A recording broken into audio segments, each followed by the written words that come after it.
And a very good morning to you. How you doing? It's Sunday morning. It is June 7th, 2020. And it's a dull and overcast morning in the northwest of the UK. My name is Richie Allen. Hope you've had a good weekend. This is Sunday View. Going to be looking through the papers, listening to the talk shows. You know the drill by now. And as usual, if there's something you'd like to tell me, you can do so through Twitter. It's at Richie Allen Show on Twitter. It's the BBG, not the BBC. You're listening to the Richie Allen Radio Show, live from Salford in Greater Manchester. It's the Richie Allen Show, broadcasting live on richieallen.co.uk and multiple platforms around the world. And now, here's your host, Richie Allen. Yes. I've had a good weekend thus far. It's been nice and pleasant. Not been sleeping too well last few nights, but I'm not letting it get me down. Nope, I'm not. I'm in good spirits, and it's it's Sunday, and I love Sunday View. I love chatting to you about what's happening, and in a less formal way. Not that the Richie Allen Radio Show could ever be accused of formality or anything like it, but yes, it's nice and relaxed is Sunday View. Now, I think we'll dive right in and we'll go through the front pages of the newspapers. Before we do that, though, quick couple of good mornings. Good morning to Paul Power and I. Good morning to Sooty there, to Eva Nobody, to John J, to Base Ninja, to Charlotte Binns. How you doing, Charlotte? To Wendy Ruth. How you doing, Wendy? Wendy was moved by Gerald Salente on Thursday. He was in, I don't know. How would you describe the form that he was in? I would say depressed. I would say, not depressed. A lot of people at this stage of the lockdown, a terrible thing, and those who have drawn the analogy to the term lockdown, which is used in correctional institutions in the United States. And I made this point myself. The minute they started using lockdown, I talked about the language. A lot of people are sick and fed up. You know, they can leave their houses, but they can't go very far. There isn't anything to do. Businesses are going down the toilet. And I think that anger and that emotional state that Gerald Salente was in on Thursday, I think a lot of people understand that and can empathise with it. It's affecting me, to be honest. Good morning to Chris Brown. How you doing, Chris? You can drop me a message. Hi to the music maker who's been making bacon in the kitchen this morning and listening to the programme. Hi to Norman as well. To Jason as well. How you doing, Jason? And to Ian Bird, Barry Murtaugh, to Mick, to Auntie Mandy, Draggers and all the Joseph Ferris as well. How you doing, Joseph? It's nice to be in company, isn't it? Right, let's just move on. We'll get straight to the front pages of the papers. I'll go through all of them. Oh, by the way, just in case you don't know, you're a racist. Just thought I'd tell you. Right, The Observer. PM told, dump the rhetoric and plan for a new wave of COVID. Yes, second and third and fourth waves of this virus, this man killer. We have to plan for them. Stop the rhetoric about getting the country back and the economy back on track. No, there are lots of waves of COVID coming down the line. You might or might not know by now that a week tomorrow, which will be the 15th of June, you will not be able to get on a bus or a train or a tram in the UK unless your face is covered. Right, Sunday Times front page, that was The Observer. Jobs bloodbath triggers swifter lockdown easing. Yes, front page of the Times. It says Boris Johnson signed off new measures to help reopen the economy when he met with the Chancellor Rishi Sunak on Friday. New plans to be unveiled this week will basically lay this out for us. Planning controls will be relaxed so that cafes, pubs, yes, and restaurants can use outside areas. Restrictions on weddings and funerals will go. We're talking tyranny. We're talking tyranny, and nobody will speak about it on the mainstream media. The fact that they could tell people you can't get married. The fact that they would tell people you can't go to funerals. This is tyranny. Over what? Over a virus that might or might not exist. I lean towards, and you know this, that there has been a bit of a nasty strain of a viral infection going around. I had it myself. But they warned of a jobs bloodbath at the cabinet unless restrictions began to ease. That's in the Times. There's a lot in the Times. The former Chancellor, Sajid Javid, has been writing in the Times about racism. The Sunday Telegraph, PM speeds up hospital building to aid economy. That's the front page of the Telegraph. It reports that Johnson has told ministers to start building new hospitals because it'll do two things. It'll improve infrastructure and it'll get people back to work. Sunday Mirror, Maddie suspect gave us toys and sweets. You will, of course, be aware that late last week, the Germans said that they believed that a man who's already in prison might very well be the man responsible for the disappearance of Madeleine McCann, the man they're calling Christian B. So the Sunday Mirror says we've got an exclusive, and that is that this guy Christian B gave sweets and toys to children. Okay. He was also convicted of assaulting a senior lady as well. They said that he's a multiple... He's what's the word? What is the term they use to describe a sexual predator who will abuse young, middle-aged and old? There is a term. Help me out here, dear listeners. Tweet it to me. The first one who tweets it to me will win a packet of Tato cheese and onion crisps. The Mail on Sunday. WPC hurt as horse bolts amid mayhem. This is to do with George Floyd protests in London yesterday. At one stage, a horse bolted and threw a female police officer off, and she hurt herself. A lot of talk in the UK this morning on television and radio about these protests and how they seemingly turned a little bit violent towards the end of the day. Sunday Express goes with Brexit. Boris wants to fix unfair Brexit deal. That's the lead story. It claims, does the Sunday Express, that a source close to UK chief negotiator David Frost said that the agreement struck in January was unfair to the UK government. And the UK government doesn't have time to rectify it. Michel Barnier, leading the negotiations for Brussels, has been warned he's not the referee of talks, but he's just a player as well. So every paper today is covering photographs of protests across the UK.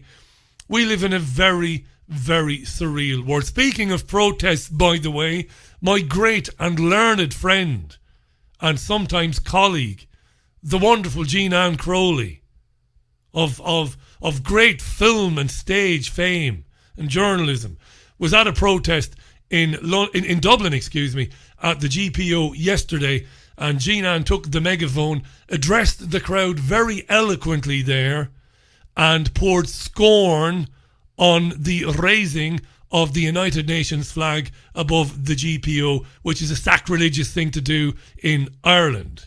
Brilliant, Jean Ann Crowley. She then crossed the street, did Jean Ann, and I wish you knew her like I knew her, because you could picture it. And she addressed some Black Lives Matters protesters, did Jean Ann. Yes.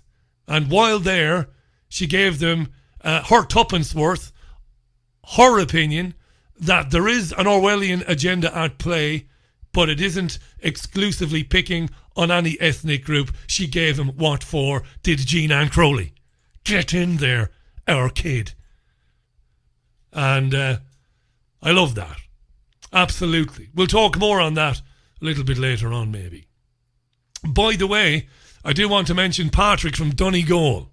How you doing, Patrick from Donegal? He was there with his daughter at the GPO in Dublin yesterday, and he met Jean Ann, And Patrick said that he was a regular listener to this radio programme. So Patrick, good morning, mate. Hope all is well with you. And I hope your daughter is hale and hearty this morning, Patrick, in Doon na Knoll, Donegal. There isn't many more beautiful places on planet Earth than the Donegal coast. Yeah. Oh, yeah. Visited Donegal a couple of times over the years when my hometown football team played Finn Harps. Yes, it's beautiful. Keep those tweets coming in. Now, let's move on. We live in a surreal world where a man can be killed in a country a long way away by the police and we can protest it. What's wrong with that, Baldy? Nothing. 'Twas a disgusting thing to see, wasn't it? The video of George face down on the ground in that situation. I don't think anybody enjoyed looking at it. But I was thinking this morning, the globalists, the One World Government Brigade, they must love this. The fact that you've got people protesting around the world about something happening in the United States. Those who would eliminate borders love this because this is what they ultimately want. You know, us to be engaged with what goes on in countries far, far, far away. Us to believe that we have a stake in things that happen in countries far, far, far away. Look at the Council on Foreign Relations, Richard Haas. We can't allow things go on in other countries that affect us. We have to re-evaluate the notion of sovereignty. They love this. Those who want to change our world for the worse. Anyway, Matt Hancock is the Health Secretary here in the UK. He was on Sophie Ridge on Sunday this morning, of course, on Sky News. And Matt Hancock was asked, first of all, do you believe we are a racist country? Matt, are we? I don't, but I do think that there's injustice that needs to be tackled. And I've spent my political life fighting for equality and for diversity. And I think that, I think we're one of the most tolerant and open societies in the world, but there's always more that can and must be done, especially to empower people so that they can achieve their potential. It's at the core of my political beliefs, and I think that it's incredibly important. So I think that the substance of what's being said and the arguments made by those who are marching, I think there's a lot to it. I think, thankfully, this is all based in response to events in America rather than here, but we also must continue the drive here for tolerance and genuine equality of opportunity. Yes, I love the term equality of opportunity. What does it even mean? What it means is ultimately positive discrimination. Everybody has got the opportunity, if they choose to take it, to present themselves as candidates for any position in any walk of life, in any industry. Don't they? We'll come back to equality of opportunity soon enough. So Ridge asks him, okay, Health Secretary, what more can government do then? Well, I think that it's right across the board that actions needed. It's a core part of the levelling up agenda that this government is committed to. It, of course, starts with education and job opportunities. So it's right across the board. In my area, in health, we see health disparities as well that need to be addressed. And we see disparities in, for instance, even before COVID, disparities in life expectancy. And then this disease has cruelly demonstrated that there's more of an impact on people from black and minority ethnic backgrounds as well. So I think it's something that is important that we all drive forward on, because a truly fair society is one where there's equality of opportunity, and that means giving opportunities. At the absolute core of my political beliefs is that every single person has a contribution to make and something to offer, and it's the responsibility of the state to help them to make the most of that contribution. What about the makeup of the cabinet that Hancock serves in, the current UK government? Ridge wants to, well, get into that. How many black people are in the current cabinet? There's a whole series of people from a black and minority ethnic background. The Chancellor of the Exchequer, the Home Secretary, to name but two. The Chancellor and the Home Secretary happen not to be black, as a matter of interest. So he's struggling here. And although this is futile, this is silly, it's patently ridiculous and even insane, it's funny when they don't have a Scooby-Doo and they start backpedaling. Talking about blacks. Blacks. I was talking about blacks to Sophie. I'm talking about black people specifically because I do think it's quite important not to lump everyone from non-white backgrounds together, because obviously Asian people, for example, face prejudice too, but it might be a different prejudice to that faced by black people. Yes, Asian people face prejudice, but it's a different type of prejudice to the one faced by black people. So how many blacks are in the cabinet? 62%, for example, of GCSE pupils from Indian backgrounds got a strong pass in English and maths. 27% to black Caribbean. You're 3 times as likely to be stopped and searched if you're black than if you're Asian. So that's why. Hang on a second. That statistic about exam results, what was that again? Pupils from Indian backgrounds got a strong prejudice too, but it might be a different prejudice to that faced by black people. 62%, for example, of GCSE pupils from Indian backgrounds got a strong pass. So 62% of GCSE pupils from an Indian background got a strong pass in English. In English and maths. 27% to black Caribbean. You're 27% from black Caribbean backgrounds. But what does that even mean? Does it mean that blacks are stupid? No. Less intelligent? No. But what does it mean? Whose fault is that? It's not my fault, is it? Is it your fault? 3 times as likely to be stopped and searched if you're black than if you're Asian. So that's why I was Is it the police's fault for stopping black and Afro-Caribbean men and women? Is it their fault that they don't do so well in English? You see, this is soundbite politics. Nobody wants to dig down into it and ask real questions. I was specifically asking about how many black people there are in the current cabinet. Well, how many? The two cabinets I've sat in with Boris Johnson as Prime Minister are the 2 most diverse cabinets I've ever sat in. Right at the top of government, including in the great offices of state, people from black and minority ethnic backgrounds. Kwasi Kwarteng was sitting around the cabinet table with me. I think that... He's not anymore, though. Kwasi Kwarteng. He's searching. You can hear the gears of his brain moving. Kwasi Kwarteng. Yeah, he's not in the cabinet anymore. Okay. Diane Abbott is a Labour politician. He's struggling. I think that Boris Johnson has got a very good record on this, and it brings people in and listens to a diversity of views, and it's diversity of thought that's the really important thing when you're taking those big decisions. Keep that in mind. It's diversity of thought that is important when you're making big decisions.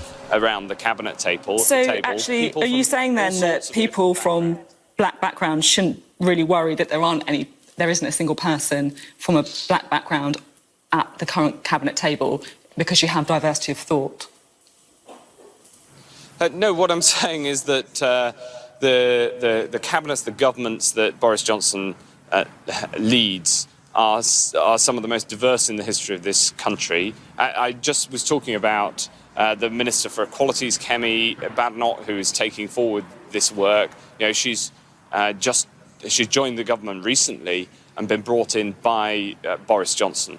And it's that diversity of thought is absolutely critical and incredibly important for making good decisions. Diversity of thought. Again, what does that even mean? Isn't it a bit silly, the idea that if you're from, I don't know, a black background or an Asian background, the idea that you will think differently. You will do. You will have a different outlook on a specific area of domestic policy or foreign policy. Why? Well, because you're black. You must see it differently than I see it. Because you're Asian, right? Because you're from, I don't know, from an African background. It's ridiculous. You have a different ethnic background. You think differently. Therefore, you must have a seat on the board. It's mad, right? So it's 20 minutes past the hour, and some crazy things are happening. And funny, because you've got to laugh. Serena Williams is one of the greatest tennis players ever to play the game, and she is married to a very successful entrepreneur whose name is Alexis Ohanian. I think it's Ohanian, or Ohanian. We'll say Ohanian, right?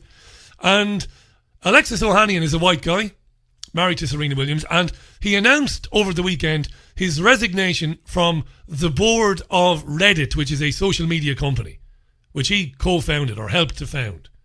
I'm resigning, he said, and I want the company to replace me with a black candidate.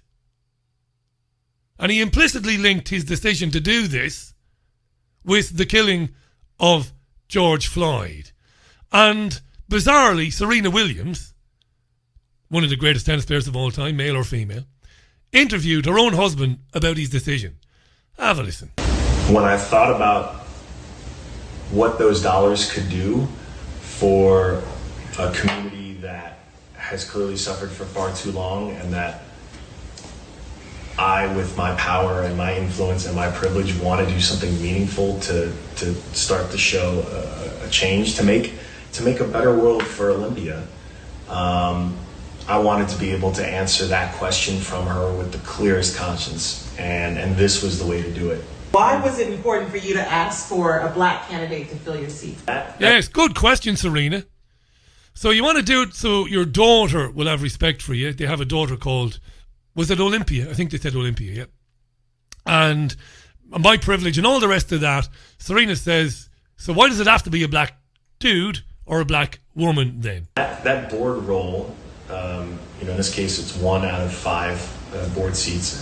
5 people on the board, right? Comes with a vote. You get a vote. Equal to the other board members in nearly all cases. But that one vote is a chance to stand up for customers who aren't in that room, to stand up for investors who aren't in that room, to stand up for all the stakeholders.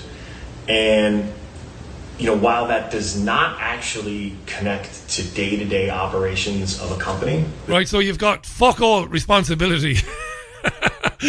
And you don't really have any sway with how the company operates. It's a non-executive position. It's a bit of window dressing, right? A company, the CEO still at the end of the day actually runs the company. So the CEO still runs the company. They are accountable to the board. And so if there are things about companies that you all really like, the board ends up being a really great leverage point to have change. And if there are things about the company you don't like, that board is a great leverage point to have things that you can change. And so regardless, when I thought about what Reddit, what the tech industry, what business... Yeah, so the CEO makes all the decisions. What would a black person, as 1/5 of a board, what would they say to the CEO of Reddit? These are the questions you see. So, all right, you give up your position. It's a wonderful bit of virtue signalling, and you want to do it for your daughter. Maybe it's real, maybe he's genuine. What would the black person say to the CEO of Reddit then, which is a social media company? What would you do? How could you bring that diversity of thought? Nobody wants to ask those questions. Business needed now more than ever was someone who had a position of power, relatively speaking, to be... Is this going to catch on? Are people around the world in businesses going to voluntarily commit career suicide? Although he's not committing career suicide. Walk off of boards and panels and say, I'm doing this so that I can be replaced by a black person. Is that actually going to happen? Be able to say, you know what? There are too many white faces around the table. There have been for too long. And how long is too long? I founded Reddit 15 years ago. I've basically been on the board for quite some time now. 2013, 14. But this is, look, I had to look inward and really say, what are the things I can do beyond the donation, beyond anything else? But this isn't about Reddit in particular. This is about taking a stand on such a big company, being a board member, being a co-founder of such a big company, and saying, I feel this way, and I'm making this statement.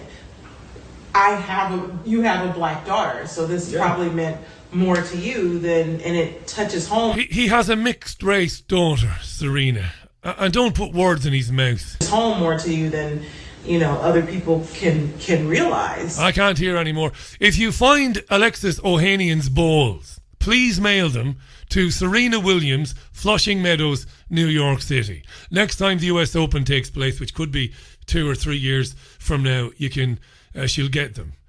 New balls, please. Christ.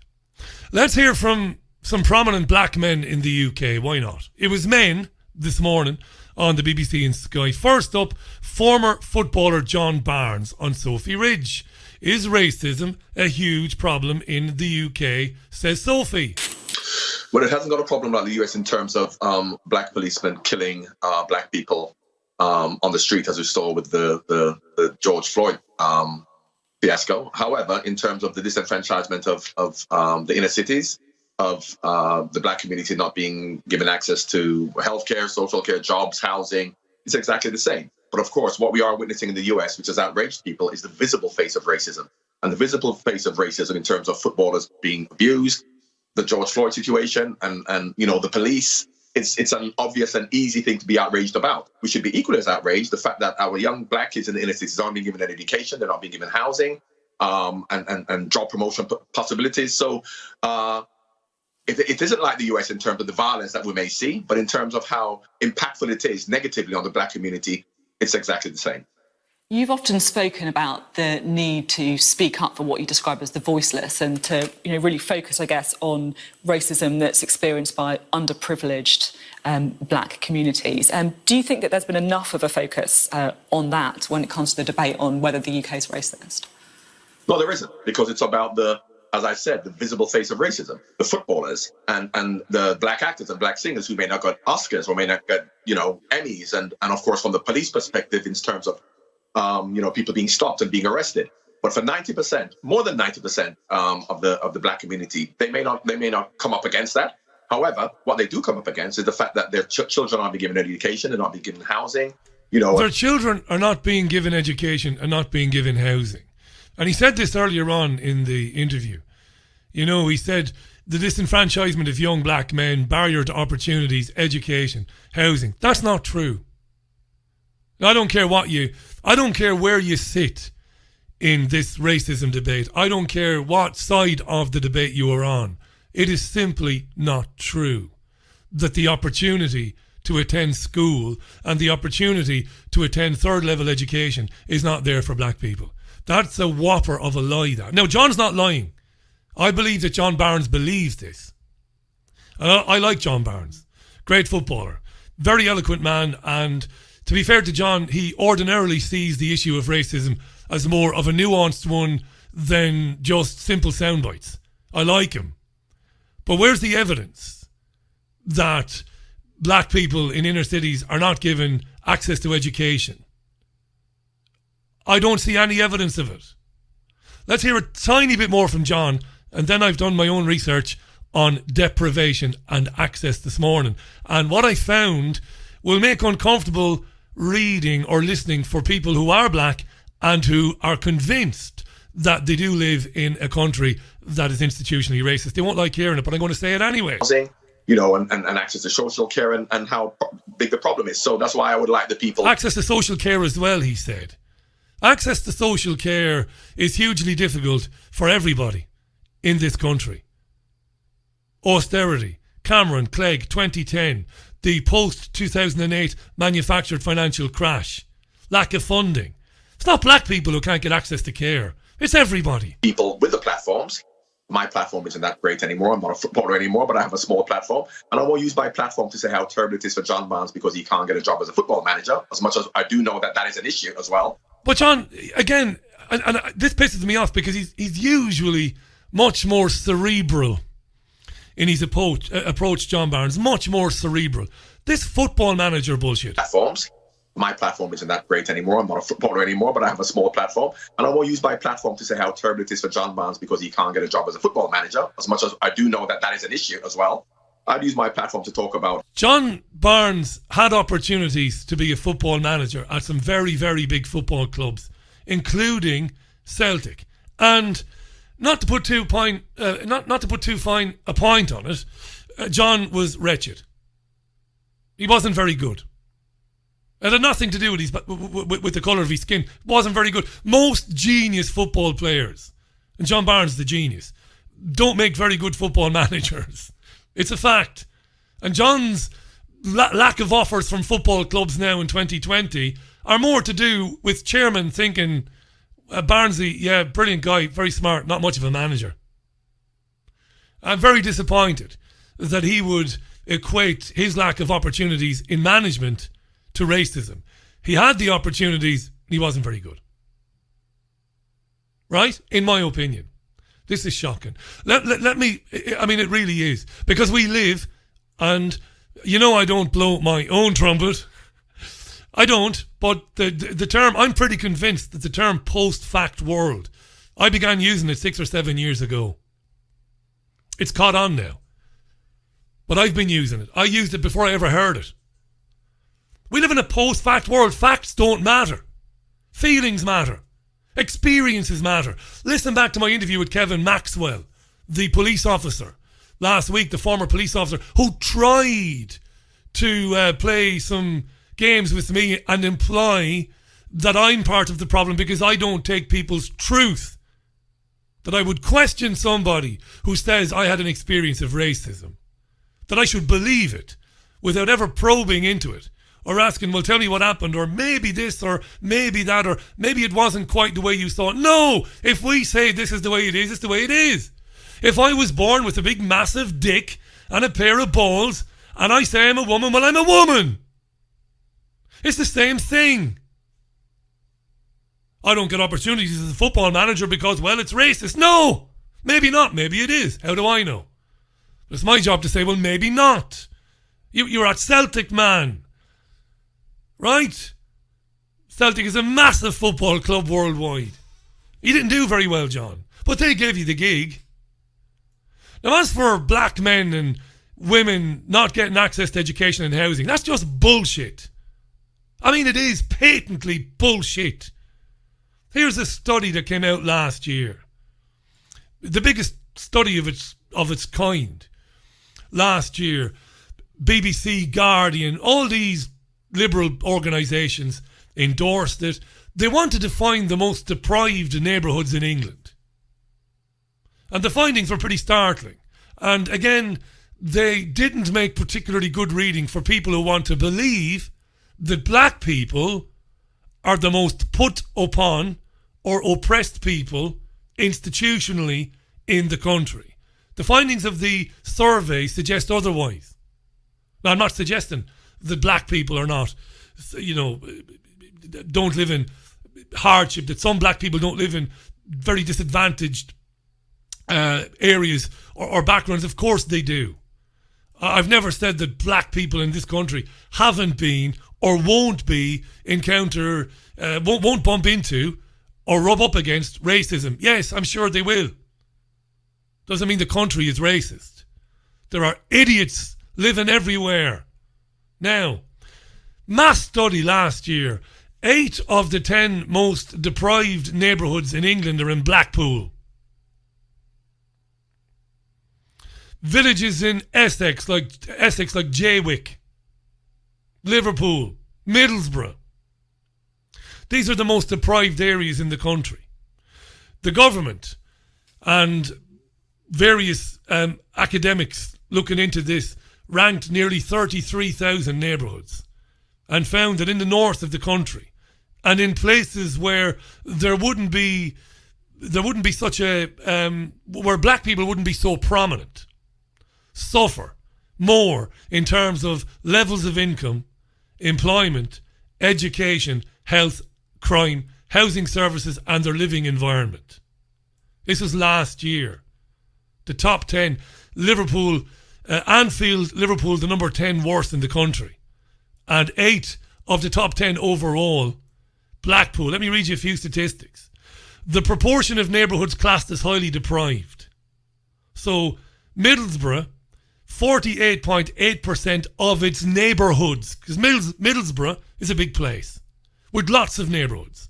So that's how they did it. So they looked at London, they looked at Manchester, they looked at Leeds, they looked at Birmingham, and they said, of those big cities, what percentage of their neighbourhoods could be classed as highly deprived? Middlesbrough, 48.8%. Liverpool, 48.7%. Knowsley, 46.9%. Hull, 45.2%. Manchester, 43.3%. Blackpool, 41.5%. Then Birmingham, 41.3%. Burnley, 38.3%. Blackburn, 36.3%. And Hartlepool, the Monkey Hangers football team, they have that mascot. I used to have a little key ring with a monkey with a noose around its neck. And people used to say to me in Spain, because it was somebody in Spain who gave it to me, "What's that, Richie?" I said, "That's Hartlepool, and their mascot is a monkey." And it's the story about how allegedly a monkey was hung from the goal, a real monkey, not a teddy bear or an effigy, but an actual monkey was apparently hung, and it was to do with bad results and superstition, apparently, if I remember rightly. The monkey hangers in Hartlepool. So Middlesbrough, Liverpool, Knowsley, Hull, Manchester, Blackpool, Birmingham, Burnley, Blackburn, Hartlepool. Worst. And they measure deprivation by giving a neighbourhood a score based on different measures like the ones I mentioned. Employment, education, health, sickness, disability, so on, so on, so on, so on. So the stats don't bear out that if you're black, you're more likely to be living in deprivation or to be seriously disadvantaged. The evidence is to the contrary. Not to the contrary, don't get me wrong. I'm not saying that certain inner cities in London there aren't problems. Of course there are. Right? But we don't live in a world that has a media. The media is part of the agenda. I've said it before, to convince people, to constantly beat people down with the same messages over and over and over again. We say gaslighting, telling people you're racist. Yeah, you mightn't think you are, but you are. You are, because you started out as white, so you've got white privilege, and you've got these. This has come from colonial times and pre-colonial times. You've got this in you, whether you know it or not. The media goes along with it. The media is not asking these questions to John Barnes. Well, Jesus, John, in a lot of predominantly white neighbourhoods or white/Asian neighbourhoods, things are pretty shit, John. Right? Clive Myrie is a journalist who works for the BBC. He's a black journalist. He was on the Marr show this morning and he was reviewing the papers. And he first of all compares UK policing with that of the United States, and then he segues off into some very interesting areas. Here's Clive Myrie on Andrew Marr. Very different, actually, to the response of the American police in a similar situation in cities right across the United States following 12 days of protests over there. Why do you think, because you've reported on this, are the American police quite so violent? First of all, it's a minority. Yeah. We need to be clear about that, but there is very little oversight, which means that those individual bad apples can move from one police force to another. There are 18,000 across the United States, so there's plenty of opportunity to get work. There is very little oversight, and the police unions are very, very strong and very, very powerful. But the American police see themselves as enforcers of the law. They are that thin blue line between anarchy and chaos and a civil, American normal society. Exactly. Whereas here, it's policing by consent. It's community-led, by and large. Obviously, there are incidents, particularly with stop-and-search laws and so on, that aggravate and exacerbate particular differences between black suspects and white suspects. But there is that crucial difference in America that they are the last line of defense against anarchy. And as a result, there is a huge militarization of the American police in a way that we simply don't have here. You get the Pentagon selling surplus weaponry off to American police forces. They're tooled up completely. Yeah. And, this is evidenced in the fact that you have 57 police officers resign in solidarity with 2 police officers who were pushed over a 75-year-old man in the middle of the street, caught on camera. Those 57 police officers, you're wondering, why are they resigning in solidarity with that? It's very much us against them, and that's the attitude. That's very good by Clive Myrie. It's very simplistic to say that racism is rampant in US police forces. It's simplistic in the extreme. There's something else going on there. Hyper-militarization of them. Hiring guys that are extremely aggressive. Sending those who train police officers to Israel to learn how to become police force instructors. This is true. Where do you think the knee on the neck thing came from? It came out of Gaza, came out of Hebron, came out of Tel Aviv, came out of Jerusalem. Very simplistic. It's not to say that some police officers in the US don't harbour feelings about, people from ethnic backgrounds, negative feelings towards them. I'm not saying it doesn't go on. I'm sure it goes on here as well. I'm sure there must be people in uniform in the UK who have private feelings of ambivalence towards black people or Asian people. Obviously, we're human. And to err is to human, right? Is to be human. Let me read a few comments. Too simplistic. Jason got back to me. Richie, the monkey hangers. The monkey was hanged in Hartlepool from the goalpost because they thought it was an enemy Spanish sailor. So the story goes. Cheers, mate, for clearing that one up. I couldn't remember that story for love nor money. Number of you commenting on trans issues because trans women are women is trending on Twitter today. Might come back to that in a few minutes. Susan says, Richie, my grandson was bullied out of a very good school. He had to do an exam to enter. Rather than address the bullying group, they moved him. Kid bullies are all born in UK. Kid bullies all born in the UK. They called themselves the Somali gang, she said. It still hasn't been addressed for these kids for a better future. A gang calling themselves the Somali gang were bullying Susan's grandson, says Susan, and he moved on. Thanks for that, Susan. Steve tweets, inequality is more of a class issue than a racial one in my opinion, and class in the UK is still an issue in the 21st century regardless of what politicians try to preach. Thank you, Steve. Good morning. Good morning to Charlie. Black, Asian, minority, ethnic people in cabinet. Ultimately, we live in a predominantly white society. Yes, cities are diverse, but elsewhere in the UK, BAME people are the minority in number. There you will have less of a percentage of them in positions such as police, government, etc., etc. It's not through racism, says Charlie, that you don't see so many people from those backgrounds. It's demographics, says Charlie. Thank you, Charlie. Cave Hillbilly says, the Reddit fellow, Alexis Ohanian, surely the high priest of virtue signalers. Do the top 10 again, Richie. Indeed. Mwinga says, Richie, I take it the Richie Allen Show will not be hosted by a black host. Not anytime soon. When I've taken time off in the past, I've just shut the show down. Logistically, it's very difficult for me to get somebody else to present it. And, of course, I'm not just going to let anybody present my radio show, Jesus Christ, and give them my stream and my website, and then they libel somebody or say something, and I've got to pay for it. No, thank you. No, thank you. If I'm going to get done on the airwaves, it'll be me doing me. Right, let's move on. Let's move on. I was going to take a tune, but I won't. I'm going to move on. Also on the Andrew Marr Show today was the black historian David Olusoga, right? Andrew Marr says to David Olusoga, what would you say to people, David, who are watching at home, who say, I am not a racist, and I find it very strange to see people protesting for something that happened in America? So that question again, because it's important. Marr said to the black historian David Olusoga, he said, David, there are people at home watching saying, well, I'm not a racist, and I find it very strange that people are protesting here for George Floyd. What did David Olusoga say to the people at home who don't think they're racist.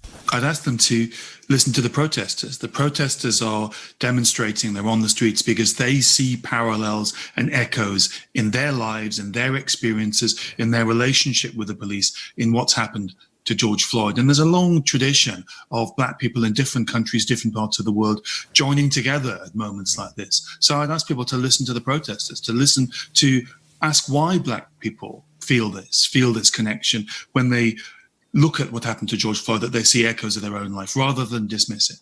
You're a historian of all of this, and I'd like to ask you for a little bit of historical perspective, because we have periodically, every few years, something erupts. It's the Stephen Lawrence case, it's the Macpherson report, it's Mark Duggan, it's the Windrush Scandal, and people say, this is a turning point, things are going to change. Have things changed? And if not, why not? And do you think this moment might be different? Well, the fact that you can list that long, depressing catalogue of landmarks in this history shows that we haven't got to the bottom of the problem. We haven't got to the core of the issue, which is acknowledging what racism is, that it's systemic, that it affects all of us, that it's deeply hardwired into our culture, into our language, into the way we interact with each other. And we've hoped time and again that these moments would be turning points, there'd be landmarks that would begin a new age. And I'm tentative and nervous to say that this might be. But this feels to me slightly different, because what's really struck me all week is that there have been people, black and white, who've been trying to gather new knowledge. People have been buying books, they've been going online, they've been reading, they've been asking, what does racism look like? What does it feel like to non-white people in Britain and in other countries? That thirst for knowledge, that sort of outpouring of empathy and openness, that does feel new to me. Yeah, it feels a little bit like re-education to me, to be honest. But that's just me. Stephen Hardy is in Hull, and he says he would imagine Hull would be at the bottom, that it would be the worst city in terms of deprivation. I read some statistics out earlier on. Hull doesn't do well. It's near the top of the most deprived places in the country. You know, education and all the rest of it. And 89.7% of the population in Hull is white. 1.1% of the population is South Asian. 1.2% of those living in Hull are black, and 1.3% mixed race. So just don't believe it when people tell you, you know, that people from ethnic minority backgrounds are more disadvantaged than anybody else. It is bullshit. And I'm getting fucking tired. And I'm not going to lose my temper this morning because I'm in good mood. I'm getting tired of this. I'm getting tired of race and race baiting and racial politics and gender politics and sexual politics. I'm getting fucking sick of it, people. Nobody is any more under the gun or the jackboot than anybody else. Geoengineering the planet is a real fucking thing. Do you think that if you're black, you're more susceptible to that? Do you think if you're black, or if you're Asian, or if you're Chinese, that you are more susceptible to the coming forced vaccination agenda? Do you think so? Do you think it's not happening to me? A middle-aged, curmudgeonly, baldy, fucking Irish paddy. Do you think I'm exempt? Because the colour of my skin is white. Do you think that? Look around you. If you're from an ethnic minority and you believe that you're the most oppressed person in the world, and that white people have to acknowledge this, and we have to give up jobs and positions for you. Look around you. Every fucking pub, every business, every coffee shop, every fucking shop in the country was closed down. To who? To who and by who? Well, to who? To me and you. Me and you. We're one, but we're not the same, Bono once sang. He got it wrong, didn't he? Just like Neil Armstrong. The fucking truth is, we're the same, but we're not one. Because if we were one, they couldn't do it. They couldn't lock the fucking country down. They couldn't sell trillions of pounds worth of ammunition to the fucking Saudis to blow women and children to pieces. If we were the same, and we accepted that we're the fucking same, but we're not one. Always got me that song that U2 wrote, one of the most famous songs of all time. We're one but we're not the same. It's about a failed marriage. We get to carry each other. No, it's not that we're one but we're not the same. We're the same but we're not one. We're not united. Squabbling over who the fuck has it worst off. Give me a break. Give me a break. And it's happening on Twitter. It's happening on Instagram. It's happening on fucking Facebook. And nobody's talking. Nobody. Refusing to talk on platforms, refusing to speak on radio shows, refusing to meet on television programs to have grown-up debate about what's going on. That's an agenda. That is the establishment's agenda. Only fucking 6 weeks ago, I had an argument with a doctor in America about vaccines. He got very vexed. I invited him on the radio program. I said, come on, because I'm not anti-vaccine. I'm just, pretty concerned about the fact that some vaccines appear to be doing harm. Come on. And the guy actually said to me, a guy supposed to be an intellectual, he said, I shit you not. He said, what you mean I need to come on your radio show for a debate? We can have a debate on Twitter. And I said, but we fucking can't have a debate on Twitter. Because on Twitter, I get to ignore your questions if I so choose, and you get to ignore mine. So when I point out to you that Bill Gates has ruined the lives of 500 million people in India, when I point out to you that thousands of girls in Ireland were destroyed by fucking Gardasil, you ignore it. Because you're on social media. Because you are a blip on a fucking screen. Just like me. But in face-to-face conversation, in radio debate, you don't get to ignore the points I put to you. You don't. And that's what the system has done. And that's why race baiting and racism and all this fucking lies, this is why it thrives. Because there is no debate. There is no conversation. Oh, we have it worse than you, and you have fucking 16-year-old tennis-playing girls saying if you don't speak out about it, it means that you're on the side of the oppressor. It's a lunatic asylum we live in. They want to reduce the population by 4/5. They want to merge every man, woman and children with technology. They want to prevent you from going from A to B. They want your fucking fridge to rat you out if there's too much fucking red meat in it because it might harm the planet. And you think that the biggest problem you have is that you're oppressed because of the colour of your skin. And worse than that, the far right are, they are the mirror image of the momentum fucking crazy lefties who are in favour of this racial equality agenda. The ones on the far right are just as bad. Let's talk about white racism. The real oppressed person is the white man here. You're all a bunch of fucking idiots. And when you're on Twitter and you're screaming at one another about all of this, there's a sound that if you just stop typing. Don't type that message to that black dude calling him a fucking idiot. Just stop. Stop and listen. Listen. What the fuck was that? That was the agenda, son. That was the agenda that's gone right by your fucking eyes while you're arguing over who's the biggest victim. It's insane. And is this real? Yeah, because it's driving me mad. It's driving me so fucking mad I don't even want to come on air. I can't keep talking about this anymore. I can't. It's insane. This is my truth. Well, okay, let's have a chat about it. Let's dig down into it. We'll see what's really going on here. Look at the things that are happening. Mother of God.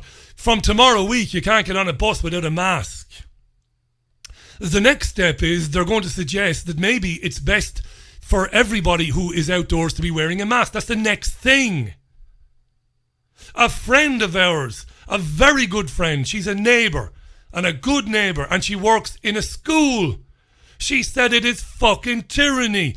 The children are back to school, some of them are, and they're walking down the corridors with their hands held out in front of them, making the prayer sign. Why are they praying? No, it's so that they don't inadvertently touch a fucking hard or smooth surface and leave their germs. This is what they're doing to children. Stick your race-baiting politics up your fucking arse. Because it doesn't matter. I mean, I'm running out of words. Picture that scene. Children walking down the corridor of a school, holding their hands out in front of them so that everybody can see that they're not inadvertently leaving their dirty germs on surfaces for somebody else to encounter by happenstance. What the fuck is going on? Don't talk about that. Don't unite against that. Don't unite about making billions of people unemployed and fucking penniless. Don't unite against that. Let's unite against a poor, unfortunate bastard who was murdered by a stupid fucking cop in America. Let's do that. And let's argue and argue and argue and scream at each other across fucking streets like Muppets. While again, what was that? That's the agenda, son. It's advanced 15 fucking steps while you're arguing with that guy over there. Shouting things at him, and he's shouting things at you. You've got a pair of lungs, you've got a heart, you've got kidneys, you've got balls, or you've got a uterus. All that really separates you really is the colour of your fucking skin. It doesn't matter. It used to matter. Of course it did. Does it matter now? Does it matter now? What are we going to do? What are we going to do when next year that fucking digital health passport is out and you can't avoid having it? You say to yourself, you know, fuck it, I've been listening to Zechariah and to David and to Jim. I've got all this information. I know what's happening here. I won't have it. But you will have it. You will have it. You will. Because life as you know it will be impossible unless you have it. That fucking idiot. Let me play. No, I won't. Will I? No, I won't. I'll leave it till tomorrow. I was going to play you more. I'll play you a little bit more. Hang on. Here's this idiotic black historian, David Olusoga. Mar, I think, asks him a question along the line. I've lost my place now. Along the lines of, what does he want white people to do, or something like that. Here's the question. In a sense, you've already answered my next question, which is a lot of people will be watching at home and they'll be thinking, but I'm not racist. What do you mean Britain is racist? What should they be doing? How should they be educating themselves? And how should they change their lives to make this a better country for black people to be living in? I think the big step we have to make is to not see racism just as being the overt racism, racial violence, the use of racial language, open discrimination, and accept that because our history is a history of exploiting and using people from Africa, because racism is deeply hardwired into that history, that it's disfigured our societies, that we have these disadvantages, that we have this language which is loaded with toxins that come from this history. And when black people talk about that, when they talk about the damage it does to them, the psychological damage, we seem to have spent a long time in this country just dismissing that. That's still happening this week. When black people have talked about how powerfully this moment connects with them, they've been told, oh, there's no comparison with America. You're exaggerating. You're drawing a false parallel. Well, that's part of this long habit of not listening to black people. No, it isn't.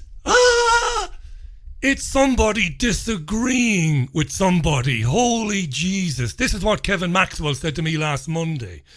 I mean, this is infuriating stuff. This guy is supposed to be intelligent. I mean, he must be, right? He's a history professor. Listen again. I spent a long time in this country just dismissing that. That's still happening this week. When black people have talked about how powerfully this moment connects with them, they've been told, oh, there's no comparison with America. There is no comparison with America in the UK. With respect to policing, there is none. Exaggerating, you're drawing a false parallel. Well, that's part of this long habit of not listening to black people. Right, so when a black person says the sky is purple with fucking yellow polka dots, we should say, okay. Identity politics. It's the thing that will drown us all. We're finished. There's no getting out of this. This lunacy reigns. Black person says that, I'm protesting because, it's happening here. It isn't. It's meant to. The militarisation of the police and police shooting people for sod all. It's coming. Don't be under any illusion, but it's not happening here at the moment. But if you say that to a black person, you're racist. You're not listening to them because of your racial prejudice. It's fucking mad, isn't it? To black people about what racism is. So listening. The real revolution of this week is black people and white people coming together and talking about what racism feels like, what it is to black people. Professor David Olusoga, thanks very much indeed for joining us this morning. Yeah, and Mara says, thanks very much. I'm not going to dig down into any of that, you know. Yeah. Look, we're over time now. I'm going to go. I'm going to go. This is where we were meant to be. I think the agenda hasn't expedited. I don't believe it's ahead. I don't believe it's behind. I think it's where it's meant to be. This is where we're meant to be. While you have things like this happening. I talked about this on Twitter the other day. This is a comedian called Lee Francis, who is better known by some of his alter egos, like Keith Lemon. Ordinarily a very funny guy. He decided, unprovoked as far as I understand, that some characters that he did 10 or 15 years ago, where he took the piss out of celebrities like Mel B and Michael Jackson and Oprah Winfrey and others, he decided that he needed to apologise for that, and here you go. Hi, my name's Lee Francis. I play a character called Keith Lemon on television. It's been a weird few days. I've sat and thought about things and what I could post to try and help things. Back in 2002, I did a show called Bo Selector. I portrayed many black people. Back then, I didn't think anything about it. People didn't say anything, and I'm not going to blame other people. People didn't say anything about it at the time. I'll just keep it on. Except that it was funny. Well, I've been talking to some people, and I didn't realise how offensive it was back then. And I just want to apologise. I just want to say sorry for any upset I caused, whether I was Michael Jackson, Craig David, Trisha Goddard, all people that I'm a big fan of. And I guess we're all on a learning journey. The show was pretty hilarious. I was watching some of it back this morning. He didn't look physically anything like the people he was playing, and that was part of the humour of it. He would wear the clothes, so he had the Michael Jackson red leather suit from Thriller or Beat It. I can't remember which of the videos it was. And it was hilarious. And he would walk around a house that was supposed to be Michael Jackson's house, and he would point to things like a bowl of spoons, and he would say, those are for Uri Geller, because Uri Geller won't come around unless there's a bowl of motherfucking spoons and all this sort of stuff. Hilariously funny. Nobody cared. Nobody does care. But this is what's happening. And while this is going on, and you're locked into it, as everybody is on Twitter, the agenda that we talked about earlier on just goes slowly by. Nothing to see here.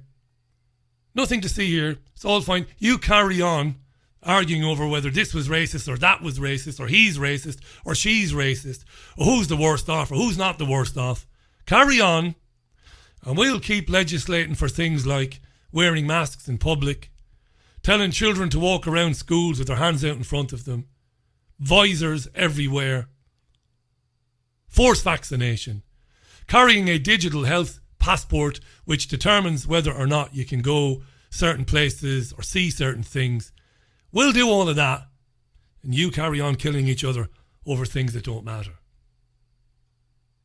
We will, as Jean Ann just said to me, dictate your every move, and you'll go along with it.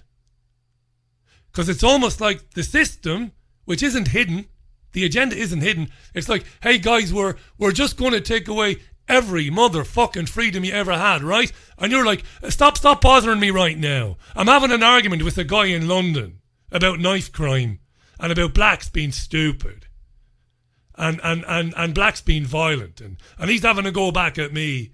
So shush. No, but I want to tell you that we are looting your fucking freedoms. Shut up. I don't want... I'm having an argument with a guy over here about whether a man is really a man or a woman is really a woman. And that's where you are in the year 2020. It's a wonderful world. And I'm going out with this from George Michael and wishing you a wonderful Sunday. Look after yourselves and one another, and we will do it all again tomorrow at 5 o'clock UK time. And astonishingly, I didn't think we'd get him on, but Dr. Vernon Coleman will be on the radio show with me tomorrow. I'm looking forward to meeting him. Lots of interesting people. John Rappaport, Zuby, who's a hugely successful businessman and musician. Garland Nixon in the US. Who else have we got? We've got loads. I'll see you tomorrow. It's bye for me now. Bye. Doesn't matter what fucking colour your skin is.